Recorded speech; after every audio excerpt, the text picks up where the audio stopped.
لا إله إلا الله محمد رسول الله صلى الله عليه وسلم عليها نحيا وعليها نموت وعليها نبعث إن شاء الله. بسم الله الرحمن الرحيم. إن الله وملائكته يصلون على النبي يا أيها الذين آمنوا صلوا عليه وسلموا تسليما. اللهم صل وسلم وزد وبارك عليه. مولاي صل وسلم دائما أبدا على حبيبك خير الخلق كلهم يا أكرم الخلق ما لمن ألوذ به سواك عند حلول للحديث العميم. مولاي صل وسلم دائما أبدا على حبيبك خير الخلق كلهم ولن يليق رسول الله جاهك بي إذا الكريم تحال لا باسم منتقم. مولاي صل وسلم دائما أبدا على حبيبك خير الخلق كلهم فإن من جودك دنيا وضرتها ومن علومك علم اللوح والقلم.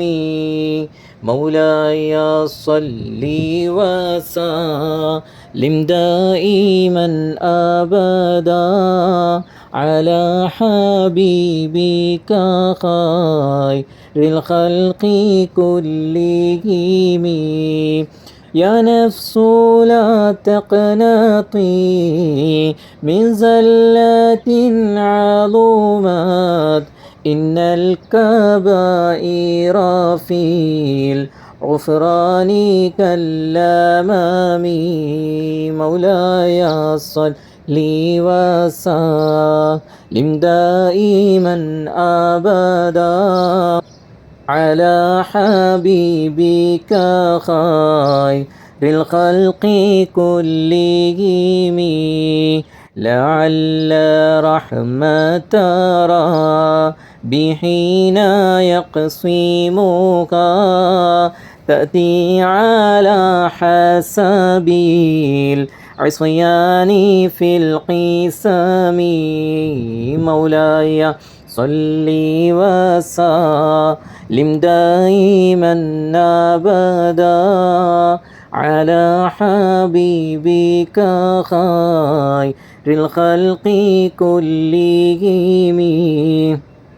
يا ربي واجعل رجاء غير منعكس لديك واجعل حساب بغير منخرم. مولاي صل وسلم دائما أبدا على حبيبك خير الخلق كلهم والطف بعبدك في دارين إن له صبرا متى تدعوه الأهوال ينحزم.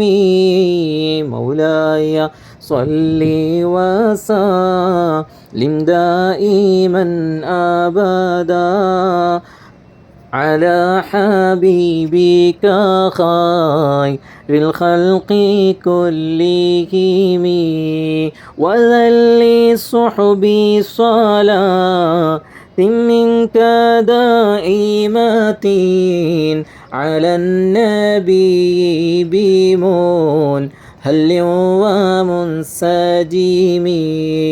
مولاي صل وسلم دائما أبدا على حبيبك خير الخلق كلهم والآل والصحب ثم التابعين فهم أهل التقى والنقى والحلم والكرم مولاي صل وسلم دائما أبدا على حبيبك خير الخلق كلهم مرنا حتى عذابا في الباني ريح الصبا وأطراب العيسى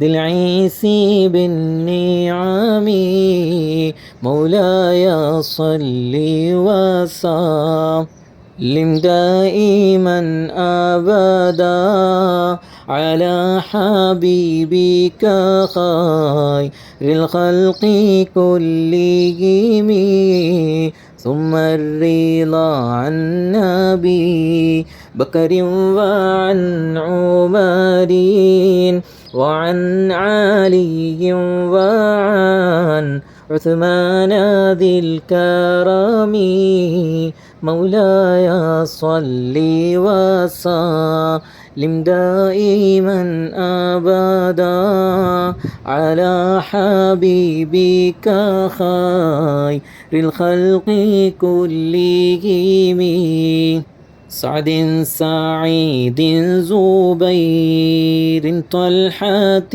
وأبي عبيدة وابن عوف عشير الكرم مولاي صل وسلم دائما أبدا على حبيبك خير الخلق كلهم يا ربي بالمصطفى بلغ مقاصدنا واغفر لنا ما مضى يا واسع الكرم مولاي صل وسلم دائما أبدا على حبيبك خير الخلق كلهم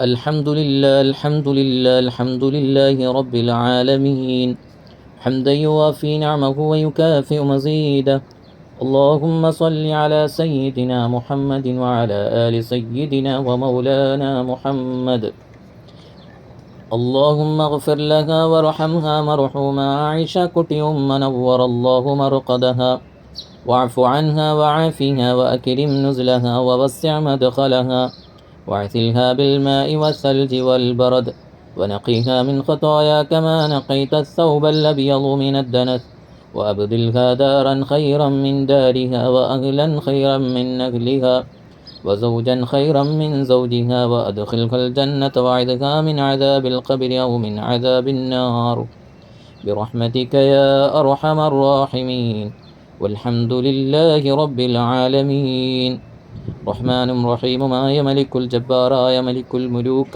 يا راج سيد يا الله ഞങ്ങളുടെ മജ്‌ലിസ് നീ സ്വീകരിക്കണേ അല്ലാ ഹബീബുൽ വറ മുഹമ്മദുർ റസൂലുള്ളാഹി സ്വല്ലല്ലാഹു അലൈഹി വസല്ലമ തങ്ങളുടെ ഈ തിരുഹളറത്തിൽ വെച്ച് നടക്കുന്ന ഈ മജ്‌ലിസ് നീ സ്വീകരിക്കണേ അല്ലാ ഇന്നത്തെ ഈ മജ്‌ലിസ് പരിശുദ്ധ മദീന മുനവ്വറയിൽ ഹബീബുൽ വറ മുഹമ്മദുർ റസൂലുള്ളാഹി സ്വല്ലല്ലാഹു അലൈഹി വസല്ലമ തങ്ങളുടെ തിരുഹളറത്തിൽ അല്ലാഹുവേ പരിശുദ്ധ റൗളാ ഷരീഫിൽ ഖുർആൻ വഖഫ് ചെയ്തുകൊണ്ടുള്ള മജ്‌ലിസാണ്.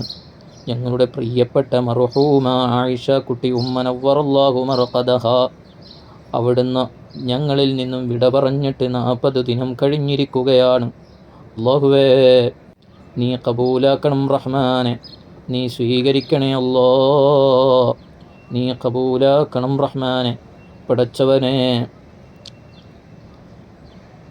ജമാദുൽ അവ്വൽ 19 40 പൂർത്തിയായി. ഇപ്പോൾ ഏതാനും മാസങ്ങൾ കടന്നുകൊണ്ടിരിക്കുന്നു. അല്ലാഹുവേ, ഓരോ ദിനവും ആ ഉമ്മയ്ക്ക് വേണ്ടി ചെയ്യുന്ന സൽക്കർമ്മം നീ സ്വീകരിക്കണേ അല്ലാ, നീ സ്വീകരിക്കണേ അല്ലാ, നീ കബൂലാക്കണം റഹ്മാനെ. റഹ്മാനും റഹീമുമായ മലിക്കുൽ ജബ്ബാറായ മലിക്കുൽ മുലൂക്കായ രാജസയ്യിദായ അല്ലാ, ആ ഉമ്മയ്ക്ക് വേണ്ടി പരിശുദ്ധ ഖുർആൻ മസ്ജിദുൻ നബവിയിൽ വഖഫ് ചെയ്യാൻ ഏൽപ്പിച്ചതും നീ സ്വീകരിക്കണേ അല്ലാ. അല്ലാഹുവേ, ഈ പരിശുദ്ധ മദീന മുനവ്വറയിൽ നിന്നുകൊണ്ട് ചെയ്യുന്ന എല്ലാ സൽക്കർമ്മങ്ങളും വലിയ പവിത്രതയുള്ള, അല്ലാഹുവേ, 1000 ഇരട്ടി പ്രതിഫലമുള്ള കാര്യമാണ്. ആ ഉമ്മയ്ക്ക് വേണ്ടി മുത്തുനബി തങ്ങളുടെ ഹദറത്തിൽ പോയി മുത്തുനബി തങ്ങൾക്ക് സലാം പറഞ്ഞുകൊണ്ട് ആ ഉമ്മയ്ക്ക് വേണ്ടി ദുആ ചെയ്തതും ഇനി ദുആ ചെയ്യാനിരിക്കുന്നതും സ്വീകരിക്കുന്നതോടൊപ്പം ആ ഉമ്മയെ ഒന്ന് കൈപിടിക്കാൻ, ആ ഉമ്മയെ ശുപാർശ ചെയ്യാൻ, യാ റസൂലല്ലാ, അവിടുന്ന് അങ്ങ് പരിഗണിക്കണേ യാ ഹബീബല്ലാ. ആ ഉമ്മയ്ക്ക് കിട്ടിയ വലിയൊരു തൗഫീഖാണ്.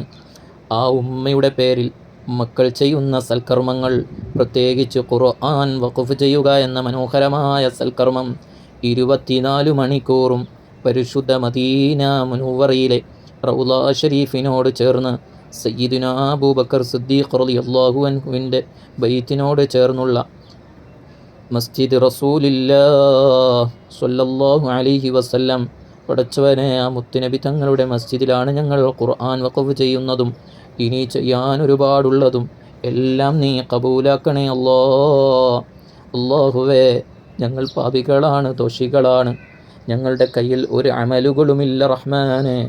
പക്ഷേ ഞങ്ങൾ മരിച്ചു കഴിഞ്ഞാൽ ഞങ്ങൾക്ക് വേണ്ടി ഇതുപോലെ സൽക്കർമ്മങ്ങൾ ചെയ്യാൻ പരിശുദ്ധ മക്കയിലും മദീനയിലും നല്ല നല്ല മഹത്വമുള്ള സ്ഥലങ്ങളിൽ വെച്ച് ഞങ്ങൾക്ക് ദുആ ചെയ്യാനും ഞങ്ങൾക്ക് ഒരുപാട് ഖൈറാത്തുകൾ ചെയ്യാനും ഒരുപാട് സ്വാലിഹീങ്ങളെ നീ ഞങ്ങൾക്ക് സമ്മാനിക്കണേ അല്ലാ. പടച്ചവനെ, നീ സമ്മാനിക്കണേ അല്ലാ. പടച്ചവനെ, എല്ലാ നിലക്കും ഖൈറും ബറക്കത്തും നൽകണം റഹ്മാനെ. അല്ലാഹുവേ, ആ ഉമ്മയുടെ ദറജ നീ ഉയർത്തണം റഹ്മാനെ. അല്ലാഹുവേ, ആ ഉമ്മയ്ക്ക് വലിയ വലിയ ഹസനാത്തുകൾ നീ ആ ഖബറിൽ നൽകണേ അല്ലാ. ഖബർ വിശാലമാക്കണേ അല്ലാ, പ്രകാശപൂരിതമാക്കണേ അല്ലാ, പ്രകാശപൂരിതമാക്കണേ അല്ലാ. പടച്ചവനെ, ഖുർആൻ കൊണ്ടും ദിക്റ് കൊണ്ടും ഒരുപാട് സൽക്കർമ്മങ്ങൾ കൊണ്ടും നിറയുന്ന ഖബറാക്കണേ അല്ലാ.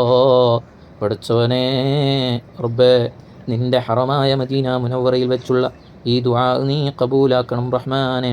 വലം കയ്യിൽ ഏട് ലഭിക്കുന്നവരെ കൂട്ടത്തിൽ നീ ഉൾപ്പെടുത്തണേ അല്ലാ. ആ ഉമ്മ ചെയ്ത നന്മകളും ഇൽമിനോട് കാണിച്ച സ്നേഹവും എല്ലാം നീ സ്വീകരിക്കണേ അല്ലാ. പടച്ചവനെ, അവരുടെ മക്കളിലും മരുമക്കളിലും ചെറുമക്കളിലും നീ ബറക്കത്ത് നൽകി ആ ഉമ്മയ്ക്ക് വേണ്ടി ചെയ്ത എല്ലാ സൽക്കർമ്മങ്ങളും എല്ലാവരിൽ നിന്നും നീ സ്വീകരിക്കണേ അല്ലാ. അല്ലാഹുവേ, ദുആ കൊണ്ട് വസിയ്യത്ത് ചെയ്തുകൊണ്ട് ഖുർആൻ വഖഫ് ചെയ്യാൻ ഏൽപ്പിച്ച പ്രിയപ്പെട്ട ഫാത്തിമ ഉമ്മ, അല്ലാഹുവേ, നീ ആഫിയത്ത് നൽകണേ അല്ലാ, സമാധാനം നൽകണേ അല്ലാ. ഉമ്മയോടുള്ള സ്നേഹം വറ്റാതെ എന്നും നീ നിലനിർത്തണേ അല്ലാ. അല്ലാഹുവേ, ആ ഉമ്മയ്ക്ക് നീ ആഫിയത്ത് നൽകണേ അല്ലാ, ആരോഗ്യം നൽകണേ അല്ലാ. മഖബൂലും മർദിയുമായ ഹജ്ജ് ചെയ്യാനും ഉംറ ചെയ്യാനും ധാരാളം തവാഫ് ചെയ്യാനും ഖദീജ ഉമ്മയെ സിയാറത്ത് ചെയ്യാനും ഹബീബരായ മുത്തുനബി തങ്ങളുടെ അടുക്കൽ വന്ന് ഒരുപാട് സമയങ്ങൾ ചെലവഴിച്ച് ആ പച്ചക്കുബ്ബയുടെ ചുവടിൽ ഇരുന്നു കൊണ്ട് ഒരുപാട് സലാമുകൾ സമർപ്പിക്കാനും ഒരുപാട് സ്വലാത്തുകൾ ചൊല്ലാനും നീ ആ ഉമ്മയ്ക്ക് നീ തൗഫീഖ് നൽകണേ അല്ലാ.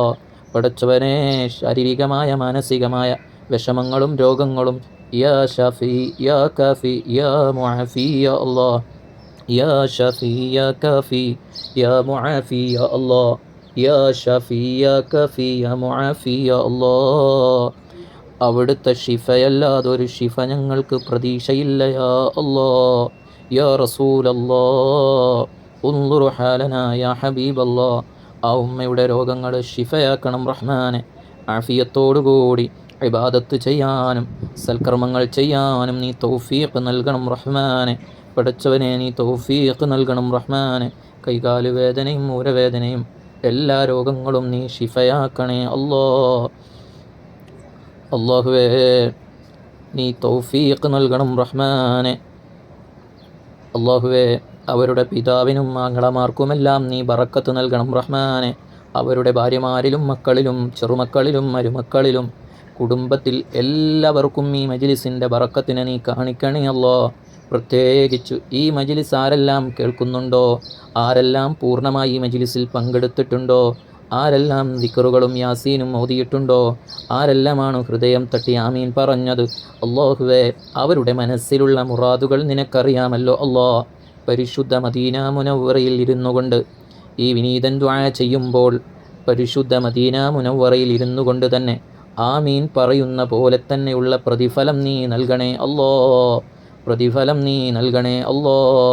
പ്രതിഫലം നീ നൽകണേ അല്ലാ. ഖൈറും ബറക്കത്തും റാഹത്തും നീ നിലനിർത്തണേ അല്ലാ. ഹബീബരായ മുത്ത് നബി സ്വല്ലല്ലാഹു അലൈഹി വസല്ലമ തങ്ങളുടെ തിരുനോട്ടം കൊണ്ട് നീ അനുഗ്രഹിക്കണേ അല്ലാ. ഖൈറുൽ വറ മുഹമ്മദുർ റസൂലുള്ളാഹി സ്വല്ലല്ലാഹു അലൈഹി വസല്ലമ തങ്ങളെ ഒരു നോക്കൊന്ന് കാണാൻ ആർക്കാണ് കൊതിയില്ലാത്തത്?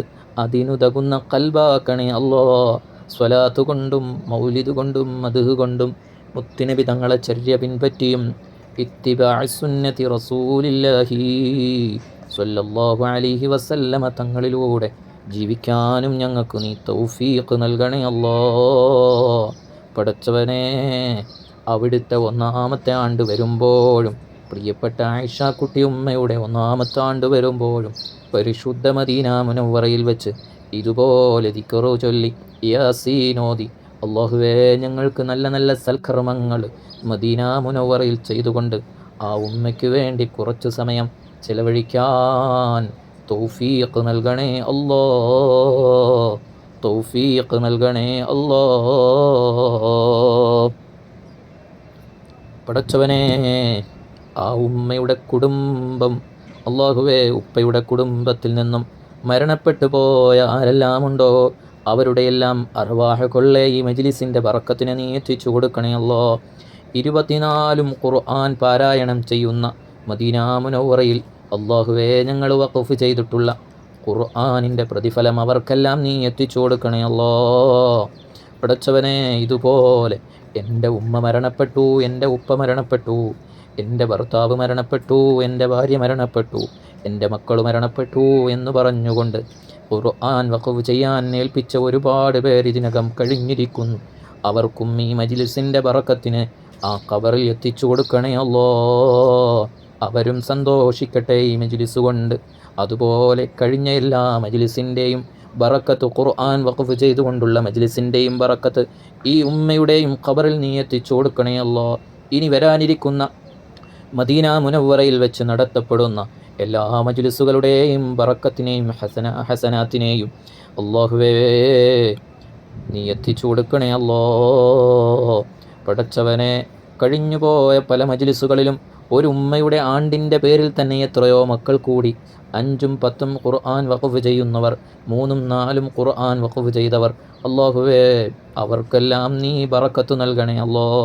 എൻ്റെ ഉമ്മയുടെ ഖബറിലേക്ക് ആഫിയത്തുള്ളിടത്തോളം കാലം ഞങ്ങൾക്ക് ചെയ്യാൻ പറ്റുന്ന സൽക്കർമ്മങ്ങളിലൊന്നാണ് പരിശുദ്ധ മദീന മുനവ്വറയിൽ ഹബീബായ മുത്തുനബി തങ്ങൾ അന്തി ഉറങ്ങുന്ന അല്ലാഹു ഹറമാക്കിയ ഈ മസ്ജിദുൻ നബവിയിൽ ഖുർആൻ വഖഫ് ചെയ്യുക എന്നുള്ളത്.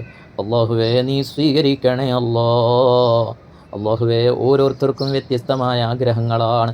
മരണപ്പെട്ടു പോയ എൻ്റെ മാതാപിതാക്കളുടെ പേരിൽ ഖുർആൻ വഖഫ് ചെയ്യണമെന്ന ആഗ്രഹമുള്ളവർ, പാവങ്ങൾക്ക് ഭക്ഷണം നൽകണം, സ്വതക്ക നൽകണമെന്നാഗ്രഹിച്ചുകൊണ്ട് അല്ലാഹുവേ സംഭാവനകൾ മദീന മുനവ്വറയിലേക്ക് തന്നവർ അത് വിനിയോഗിക്കുന്നതിലൂടെ അതിൻ്റെ എല്ലാം സവാബ് ആ ഖബറാളികൾക്ക് നീ എത്തിച്ചു കൊടുക്കണേ അല്ലാ. പടച്ചവനെ പരിശുദ്ധ മദീന മുനവ്വറയിലെ പറവകൾക്കും പ്രാവുകൾക്കും പൂച്ചകൾക്കുമടക്കം ഒരു നേരത്തെ അന്നം കൊടുക്കുന്നതിലൂടെ മരണപ്പെട്ടു പോയ ഖബറാളികൾക്ക് വലിയ സന്തോഷം ലഭിക്കാൻ ഇത് വലിയൊരു സബബാക്കണേ അല്ലാ. ഇത് വലിയൊരു കാരണമാക്കണേ അല്ലാ. അല്ലാഹുവേ ഒരുപാട് പേർ പല വിഷമങ്ങളും പല രോഗങ്ങളും പല പ്രതിസന്ധികളും മനസ്സിൽ നിറഞ്ഞുകൊണ്ട് ജീവിതത്തിൽ പ്രയാസത്തിൽ മുങ്ങി കുളിക്കുന്ന പലരും, താങ്ങാൻ കഴിയാത്ത കടങ്ങൾ കൊണ്ട് വിഷമിക്കുന്നവർ, അല്ലാഹുവേ ഭർത്താവിന് മാതാപിതാക്കൾക്ക് രോഗം വന്നവർ, അങ്ങനെ പല പ്രശ്നങ്ങൾക്കും പരിഹാരമായി മദീന മുനവ്വറയിൽ ഖുർആൻ വഖഫ് ചെയ്തവരുമുണ്ട്.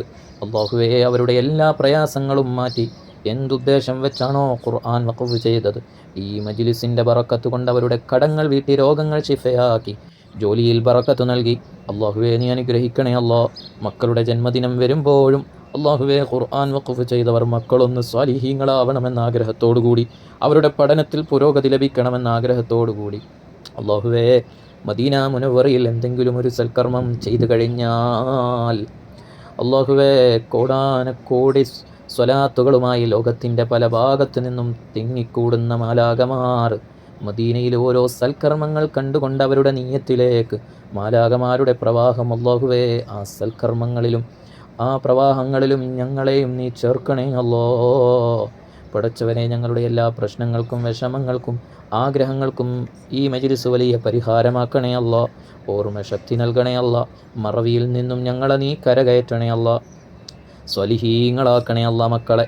അല്ലാഹുവേ നല്ല അനുയോജ്യമായ ഇണത്തുണകളെ നീ നൽകണേ അല്ല. കല്യാണപ്രായമെത്തിയവർക്ക് ഹൈറായ ജീവിതം നൽകണേ അല്ല. കല്യാണമൊക്കെ ശരിയായവരുണ്ട് ഹൈറായ രൂപത്തിൽ. അല്ലാഹുവേ അവർക്ക് ജീവിതത്തിലേക്ക് പ്രവേശിക്കാനും സന്തോഷിക്കാനും ആനന്ദിക്കാനും നല്ല രൂപത്തിൽ തഖ്വയിൽ അധിഷ്ഠിതമായി ജീവിക്കാനും അവർക്ക് നീ തൗഫീഖ് നൽകണേ അല്ലാ. സ്വലിഹായ കൺകുളിർമയുള്ള സന്താനങ്ങളെ നീ നൽകണേ അല്ലോ. മക്കളില്ലാത്തവർക്ക് മക്കളെ നൽകണേ അല്ലാ. ഉള്ള മക്കളെ നീ സ്വാലിഹീങ്ങളാക്കണേ അല്ലാ. പടച്ചവനെ പഠനവുമായി വിദേശത്തു പോയവർ, ജോലിയുമായി ബന്ധപ്പെട്ട് വിദേശത്തു പോയവർ, അവർക്കെല്ലാം നീ റാഹത്തും സന്തോഷവും നീ നിലനിർത്തണേ അല്ലോ. നീ നിലനിർത്തണേ അല്ലോ. നീ നിലനിർത്തണേ അല്ലോ. ഞങ്ങളാക്കി ഞങ്ങളെ മാതാപിതാക്കൾക്ക് നീ ആഫിയത്തും ആരോഗ്യവും നൽകി. മരണപ്പെട്ടു പോയ മാതാപിതാക്കൾ, ഭർത്താക്കന്മാർ, ഭാര്യമാർ, മക്കൾ പലരുമുണ്ട്. അവരുടെ എല്ലാം ഖബറിലേക്ക് ഈ മജ്ലിസിൻ്റെ സവാബ് നീ എത്തിക്കണേ അല്ലോ. അവസാനം ഹുസ്നുൽ ഖാത്തിമ നൽകി ഈമാനോടുകൂടി മരിക്കുന്നവരെ കൂട്ടത്തിൽ ഞങ്ങളെ നീ ഉൾപ്പെടുത്തണേ അല്ലോ. പ്രത്യേകിച്ച് ഞങ്ങൾ ചൊല്ലിയ ദിക്റിൻ്റെയും യാസീനിൻ്റെയും ഞങ്ങൾ ചെയ്ത സൽക്കർമ്മങ്ങളുടെയും ബറക്കത്ത് മർഹൂം സാലിം ദാരിമി ഉസ്താദിൻ്റെ ഖബറിൽ നീ എത്തിക്കണേ അല്ലോ. അവിടുത്തെ ഖബറിടം നീ വിശാലമാക്കണേ അല്ലോ. സ്വർഗ്ഗ പൂന്തോപ്പാക്കണേ അല്ലോ. അവിടുത്തെ ദറജ നീ ഉയർത്തണേ അല്ലോ. അല്ലാഹുവേ ഹബീബരായ മുത്തുനബി തങ്ങളോടൊപ്പം ജന്നത്തുൽ ബഖീഇലും അല്ലാഹുവേ ചേരാൻ തൗഫീഖ് നൽകണേ അല്ലോ. അവിടുത്തെ സ്ഥാപനത്തിന് വലിയ പവറിലും വലിയ ദറജയിലുമാക്കണേ അല്ലോ. അവരുടെ മക്കളിൽ നീ ബറക്കത്ത് നൽകണേ അല്ലോ. ഷാഫിയും കാഫിയുമായ അല്ലാ, മുആഫിയായ അല്ലാ, ആജിലായ ഷിഫാ കൊണ്ട് നീ അനുഗ്രഹിക്കണേ അല്ലാ. അല്ലാഹുവേ പൊന്നുമോളുടെ ദാമ്പത്യ ജീവിതം സന്തോഷത്തിലും റാഹത്തിലും ബറക്കത്തിലുമാക്കണേ അല്ലാ. മുത്തുനബി തങ്ങളുടെ സാന്നിധ്യമുള്ള വിവാഹ ജീവിതം നീ നൽകണേ അല്ലോ. തിരുനോട്ടം നീ നൽകണേ അല്ലോ. പടച്ചവനെ ആ കുടുംബത്തിന് നീ ഐശ്വര്യം നൽകണേ അല്ലോ. ബറക്കത്ത് നൽകണേ അല്ലോ. അവരുടെ പഠനങ്ങളിലെല്ലാം നീ പുരോഗതി നൽകണേ അല്ലോ. മദീന നിവാസികളായി ജീവിച്ച് അവിടെ മരിക്കാൻ ഞങ്ങൾക്ക് നീ തൗഫീഖ് നൽകണേ അല്ലോ. പടച്ചവനെ പ്രിയപ്പെട്ട സഹധർമ്മിണി, അവിടുത്തെ സഹധർമ്മിണി സലിം ദാരിമി ഉസ്താദിൻ്റെ സഹധർമ്മിണി അല്ലാഹുവേ ആയിത്തക്ക് നീ ആഫിയത്ത് നൽകണേ അല്ലോ. ആരോഗ്യം നൽകണേ അല്ലോ. അല്ലാഹുവേ അവർക്ക് ധാരാളം ഖൈറാത്തുകളും ബറക്കാത്തുകളും ക്ഷമയും നൽകണേ അല്ലോ. പടച്ചവനെ അവരുടെ കൂട്ടായ്മയ്ക്ക് നീ ബറക്കത്ത് നൽകണേ അല്ല. ആ കൂട്ടായ്മയിൽ സ്വലാത്ത് ചൊല്ലുന്നവർക്കും നീ ബറക്കത്ത് നൽകണേ അല്ല. അതിന് നേതൃത്വം വഹിക്കുന്നവർക്കും നീ ബറക്കത്ത് നൽകണേ അല്ല. ബിഹഖിൻ നബിയിൽ മുസ്തഫ മുഹമ്മദിൻ സ്വല്ലല്ലാഹു അലാ മുഹമ്മദ് സ്വല്ലല്ലാഹു അലൈഹി വസല്ലം സ്വല്ലല്ലാഹു അലാ മുഹമ്മദ് സ്വല്ലല്ലാഹു അലൈഹി വസല്ലം. اللهم صل على محمد يا رب صل عليه وسلم. صل على